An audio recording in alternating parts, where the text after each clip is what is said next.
மாம்ச தேகமுள்ள யாவுக்கும் ஆகாரம் கொடுக்கிறவரை துதியுங்கள், அவர் கிருபை என்றும் உள்ளது. கர்த்தருக்குள் பிரியமானவர்களே, உங்கள் அனைவருக்கும் இனிய காலை வணக்கங்கள். இன்றைய வேதவசன தியானத்திற்கென்று நாம் தெரிந்தெடுத்திருக்கும் வேத பாகமானது ரூத்தின் சரித்திரம் 2ஆம் அதிகாரம் 12ஆம் வசனம்.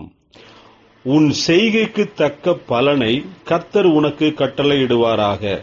இஸ்ரவேலின் தேவனாகிய கர்த்தருடைய செட்டைகளின் கீழ் அடைக்கலமாய் வந்த உனக்கு அவராலே நிறைவான பலன் கிடைப்பதாக என்றான்.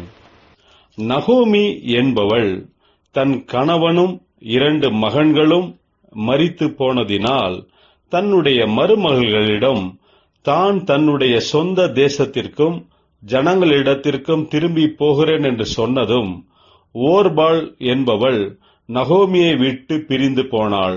ஆனால் ரூத் என்பவளோ, உன்னுடைய தேவன் என்னுடைய தேவன், உன்னுடைய ஜனங்கள் என்னுடைய ஜனங்கள் என்று நகோமியிடம் சொல்லி அவளை பின்தொடர்ந்தாள்.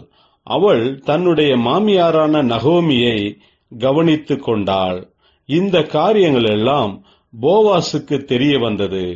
வயல்வெளியில் சிந்தி கிடக்கும் கதிர்களை பொறுக்கி எடுப்பதற்காக ரூத் போவாசின் வயலுக்கு சென்றாள்.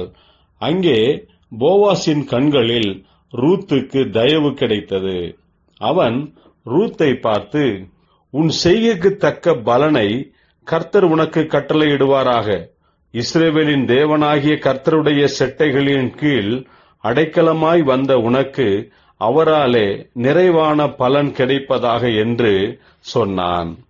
பிரியமானவர்களே, நன்மை செய்வதற்கும் தியாகம் செய்வதற்குமான பலன் தக்க சமயத்தில் தக்க பிரதிபலனை கர்த்தர் கொடுக்கிறவராயிருக்கிறார். இதனால்தான் தானியங்களை பொறுக்கி வருவதற்காக சென்ற ரூத் முடிவில் போவாசின் மனைவியாக உயர்த்தப்பட்டாள். அவன் வயல்களுக்கெல்லாம் சொந்தக்காரியாக ஆசீர்வதிக்கப்பட்டாள். நாம் செய்கிற எந்த ஒரு நன்மையான காரியங்களுக்கும் அதினதின் காலத்தில் அதற்குண்டான பிரதிபலன் நிச்சயமாகவே நமக்கு கிடைக்கும். ஜெபிப்போம்.